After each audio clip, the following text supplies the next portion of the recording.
በዛሬው ዕለት እንግዲህ የምንወያየው ተማሪዎች ብዙ ጊዜ በትምህርታቸው አካዳሚካሊ ምንድነው ወይም በኤግዛም ስኬታማ የማይሆኑባቸው ምክንያቶች ምንድናቸው ብለን ስናይ የመጀመሪያው ምንድነው አንድ ሰው ብዙ ጊዜ በተደጋጋሚ ከዚህ በፊት በሚማረው ሳብጀክት የተሻለ ውጤት አምጦ ላያውቅ ይችላል፣ ግን ማምጣት እንደሚችል ሪኮግናይዝ አለማድረግ።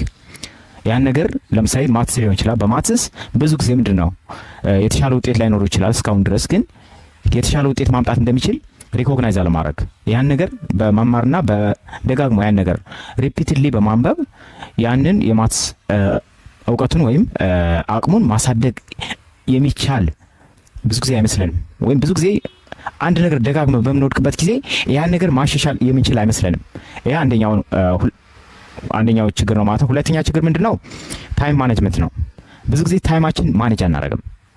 በስራ ለምሳሌ ለንባብ ያለንን ክሊር የሆነ ጎል የለም። ስፔሲፊክ የሆነ ታይማችን መቼ ማንበብ እንደምንችል በየትኛው ሰዓት ነው፣ ጠዋት ነው ኢፌክቲቭ መሆኑ ሳነብ ወይም ፐርሰናል የሆነ ምን አለን ፕሮዳክቲቪቲ የሆነ ታይም አለን ሁላችንም።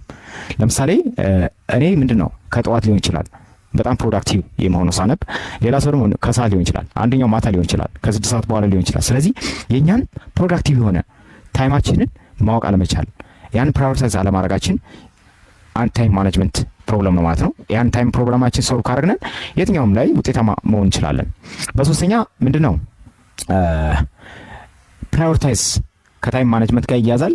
ፕራዮሪታይዜሽን ወይም ለምሳሌ ሁሉም ሳብጀክቶች እኩል የሆነ ኤፈርት ታይም አይጠይቁም እንደምታውቁት። ስለዚህ የትኛው ሳብጀክት ነው ሞር ፕራዮሪታይዝ ማድረግ ያለበት ሰዓት?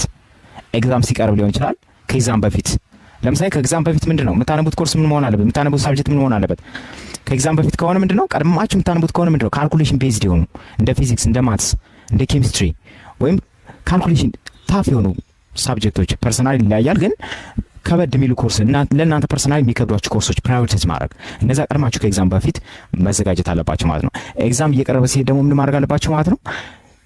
ቀላል የሆኑ ኮርሶችን ብዙ ጊዜ ብዙ ሜንታል ኢፈርት የማይጠይቁ ብዙ ታይም የማይጠይቁ ኮርሶችን ማንበብ ሊሆን ይችላል። በአራተኛ ደረጃ ምንድነው ኤግዛም በሚደርስበት ጊዜ ኤግዛም ሲደርስ ምንድነው ኮንፊደንስ አይሰማን ወይም ያንን አቺቭ ማድረግ እንደምንችል አለማመን። ኢቭን በጣም አንብባችሁ ራሱ ምንድነው ያን ነገር ምንድነው ማስተካከል እንኳን የሚከብድባችሁ ይመስላችሁ ያንን የኮንፊደንስ ሌቭል አለማምጣት አንደኛ ብዙዎች ፕሮብለም እዛ ጋር ነው። ኤግዛም ሲደርስ ምንድነው ብዙ ነገር በቃ አላነበቡም። ኢቭን አንብበው ተዘጋጅተን ራሱ አረ ብዙ ነገር አልተዘጋጀውም፣ አረ በጣም አላነበቡትም ብሎ ምንድነው እንደገና ከዜሮ ጀምሮ ምንድነው ዜሮ የሆነ ፊሊንግ መሰማት